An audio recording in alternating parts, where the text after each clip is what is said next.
வணக்கம். செல்வகுமாரின் மாலை வானிலை ஆய்வறிக்கை. அதிகாரப்பூர்வ வானிலை அறிக்கைக்கு இந்திய வானிலை ஆராய்ச்சித்துறை அறிக்கையை பார்க்கவும். 2025 ஜனவரி 9 வியாழக்கிழமை மாலை நிலவர ஆய்வறிக்கை. காற்று சுழற்சியானது இலங்கையை நெருங்கி இருக்கிற போதிலும் இருவேறு காற்று இணைவு மழைப்பொழிவிற்கு சாதக அமைப்பு வரக்கூடிய சனிக்கிழமையிலிருந்து தான் தொடங்குகிறது. அதாவது ஜனவரி 11ஆம் தேதி மாலைக்கு பிறகுதான் மழைப்பொழிவு தொடங்குகிறது. சனிக்கிழமை மதியத்திற்கு மேல்தான்.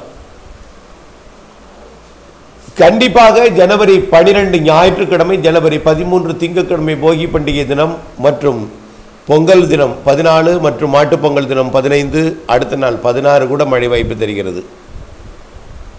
ஆனால் மழைப்பொழிவு தொடர்ந்து பெய்து கொண்டே இருக்காது. நிகழ்வானது இலங்கைக்கு கிழக்கு தென்கிழக்கு புறம் வந்து தெற்கு புறம் வந்து பிறகு குமரிக்கடல் பகுதிக்கு சென்று நீடித்து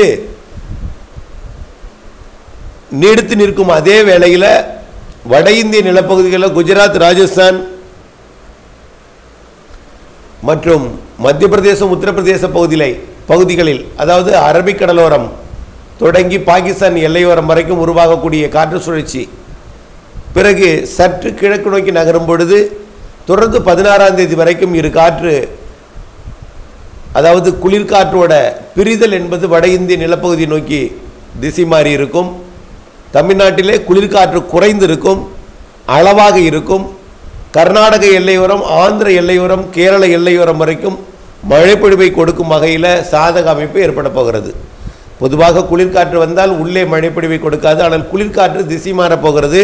பொங்கல் தினத்திலே வரக்கூடிய போகி பண்டிகை போன்ற பொங்கல், மாட்டு பொங்கல் தினத்தில் கண்டிப்பாக கிழக்கு காற்று சற்று கூடி குளிர்காற்று குறைந்து மழை மேகங்கள் உருவாக சாதகம். அதாவது மழை மேகங்கள் இன்றிலிருந்தே உருவாக தொடங்கிவிட்டது. ஆனால் மழையாக மாறக்கூடிய எல்லா சாதக அமைப்பு வரக்கூடிய சனிக்கிழமை 11ஆம் தேதியிலிருந்து 12ஆம் தேதி உறுதியாக மழை. அதாவது ஞாயிறு, திங்கள், செவ்வாய், புதன், வியாழன் எடுத்துக்கொள்ளலாம்.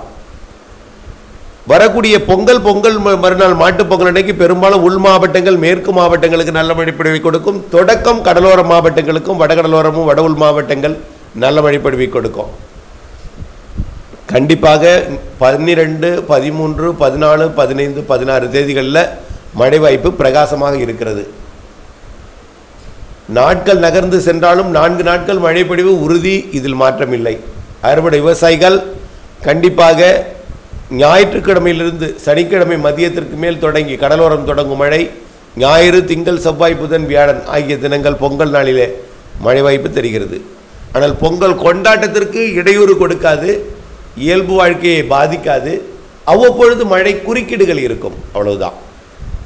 பெரும்பாலும் 1 மணி நேரம், அரை மணி நேரம் என்ற அளவில் தான் மழைப்பொழிவு இருக்கும் ஒவ்வொரு நாளும். ஆனால் ஒவ்வொரு இடத்திற்கும் அவ்வளவுதான். ஆனால் காலை ஒரு இடம், மதியம் ஒரு இடம், மாலை ஒரு இடம், இரவு ஒரு இடம் என்று மழைப்பொழிவு பொழிந்து கொண்டிருக்கும். பெரும்பாலும் மாலை இரவில் மேற்கையும் மதியத்தில் உள்ளேயும் கடலோரம் காலை மதியமும் இருக்கும், அதிகாலையும் இருக்கும் காலையில். இந்த நிகழ்வால் வரக்கூடிய 11லிருந்து 16 வரை மழைப்பொழிவை கொடுக்க போகிறது. அதனால் அச்சமூட்டும் மழை அல்ல, அறுவடைக்கு இடையூறும் செய்யும் மழை.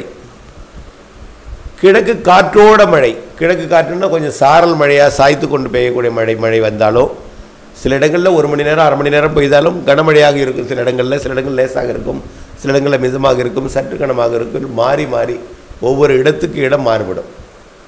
அதற்கு அடுத்த நிகழ்வு பார்த்திங்கன்னா 19ஆம் தேதி, அதுவும் உறுதி. ஏனென்றால் குளிர்காற்று திசை மாறி இருக்கும் என்பதனால கண்டிப்பாக அடுத்த நிகழ்வு ஏறி பொழியும். ஆக அடுத்த நிகழ்வு 16ஆம் தேதி வரை முதல் நிகழ்வு மழைப்பொழிவு. 17, 18 2 நாள் இடைவெளி கொடுக்கும். 19, 20, 21, 22ஆம் தேதி அடுத்த நிகழ்வு. அது ஏற்கனவே சொன்னது தான், வளிமண்டல சுழற்சியாக தமிழ்நாடு வளிமண்டல வழியாக மேற்கு நோக்கி பயணிக்கக்கூடிய நிகழ்வு. அதனால் நல்ல மழைப்பொழிவை கொடுக்கும். 19லிருந்து 22, 23ஆம் தேதி வரைக்கும் அந்த மழைப்பொழிவு இருக்க வாய்ப்பு இருக்கிறது. ஆக இடையில் 17, 18 2 நாள் இடைவெளி இருக்கும். அதுக்கு முன்பே இடைவெளி இருக்கும்.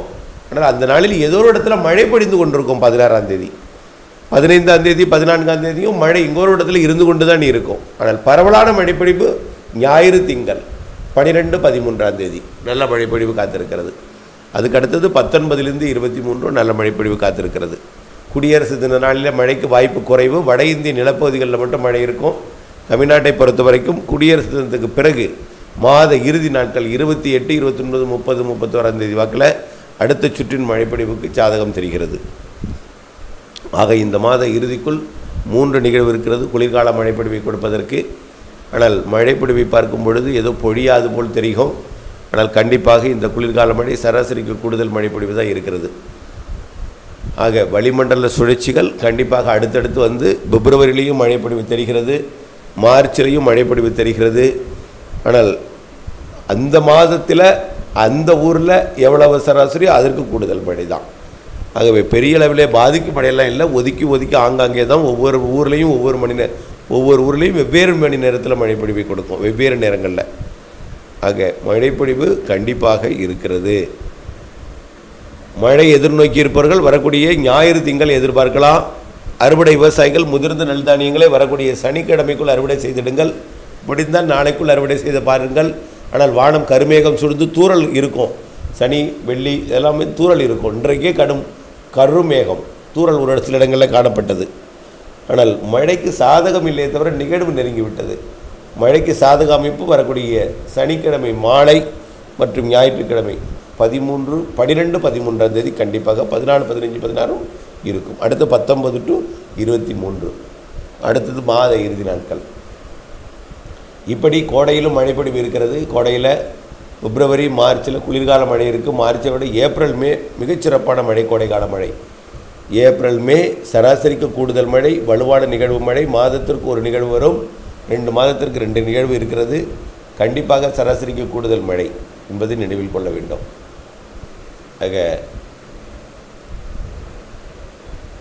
வெயிலை பொறுத்த வரைக்கும் சராசரி வெயில் இருக்கும் கோடையில். அறுவடை விவசாயிகள் கண்டிப்பாக இந்த வரக்கூடிய நாட்களில் மழைப்பொழிவு இருக்கிறது என்பதை நினைவில் கொண்டு திட்டமிட்டு அறுவடை செய்யணும். முதிர்ந்த நெல் தானியங்களை மட்டும் அறுவடை செய்யுங்க, முதிராதத்தை பண்ண வேண்டாம். அடுத்த இடைவெளி கரெக்டாக கணக்கு பண்ணி அதற்கேற்றபடி அறுவடை செய்யணும். அடுத்த இடைவெளி 17, 18ஆம் தேதி. அடுத்த இடைவெளி பார்த்திங்கன்னா 23ஆம் தேதியிலேருந்து 27ஆம் தேதி, 23லேருந்து 27ஆம் தேதி இடைவெளி அறிந்து அறுவடை செய்க, வானிலிருந்து விவசாயம் செய்ய அன்போடு கேட்டுக்கொள்கிறேன். அதே போல் பல்வேறு உலக நாடுகளில் ஒவ்வொரு நிகழ்வுகள் இருக்கிறது. அதை பற்றி கலிஃபோர்னியா, அதாவது அமெரிக்காவோட பகுதியில் காட்டுத்தீ கடுமையாக ஒரு காட்டுத்தீ, அணைக்க முடியாத வரலாறு கடந்த காட்டுத்தீ. காரணம் என்ன? இப்பொழுது லாடின் அமைப்புன்னா அமெரிக்க பக்கம் வெப்பம் குறைவு, நிகழ்வுகள் இல்லை, இதனால் மழை இல்லை. இப்பொழுது நிகழ்வு உருவாகி இருக்க ஒன்று, இதனால் மழைக்கு சாதகம் இல்லாமல் காற்றை மட்டும் கொடுக்கிறது. அந்த காற்று ஏற்பட்ட காட்டுத்தீயை பரவ செய்து கொண்டிருக்கிறது அமெரிக்காவில். அடுத்தபடியாக பார்த்தீங்கன்னா அரபு நாடுகளில் உயரழுத்தத்துக்கு இடையில் தாழ்வு அழுத்தம் நுழைந்து, அதாவது குளிர்க்குள்ளே வெப்பக்காற்று நுழைந்து வெள்ளப்பெருக்குகள் ஏற்படுத்தி கொண்டிருக்கிறது. சவுதி அரேபியாவில் வெள்ளப்பெருக்கு, இன்னும் அடுத்தடுத்த வெள்ளப்பெருக்கெல்லாம் காத்திருக்கிறது. Mecca, Medina, Kuwait city, Oman, இந்த நாடுகளுக்கு எல்லாமே காத்திருக்கிறது. அடுத்து சிங்கப்பூர், மலேசியாவை பொறுத்த வரைக்கும் அடுத்தடுத்த நிகழ்வு சிங்கப்பூர், மலேசியா வழியாக வரும் என்பதனால் கண்டிப்பாக தினசரி இப்போ சிங்கப்பூர், மலேசியாவுக்கு மழை உண்டு. தினசரி மதிய மாலை வந்தால் நல்ல மழை பொழிவை கொடுக்கும். பகலிலே குளிர், இரவிலே குளிர், அதிகாலையில் குளிருக்கிடையே வெயிலுக்கிடையே மழை, எல்லாமே இருந்து கொண்டே இருக்கும் சிங்கப்பூரை பொறுத்த வரைக்கும். பொங்கல் நாளிலும் மழை உண்டு, தொடர்ச்சியாக பெய்து கொண்டே இருக்காது, இடையிடையே மழை குறுக்கீடுகள் இருக்கும், அவ்வளோதான். ஆனால் மழை இருந்து கொண்டே இருக்கும் சிங்கப்பூர், மலேசியாவிற்கு. இப்படி வானிலை அமைப்புகள் அந்த மலேசியா, சிங்கப்பூர் பகுதியிலிருந்து தான் இந்தோனேஷியா வழியாக இலங்கைக்கு வருகிறது. இதன் காரணமாக அடுத்தடுத்த நிகழ்வுகள் மழைப்பொழிவை தரும். கண்டிப்பாக பனி விலகி மழை வரும். வரக்கூடிய சனிக்கிழமை அல்லது ஞாயிற்றுக்கிழமையிலிருந்து கண்டிப்பாக நல்ல ஒரு மழைப்பொழிவை எதிர்பார்க்கலாம். தொடர்ந்து ஆய்வறிக்கையுடன் இணைந்திருங்கள். நன்றி.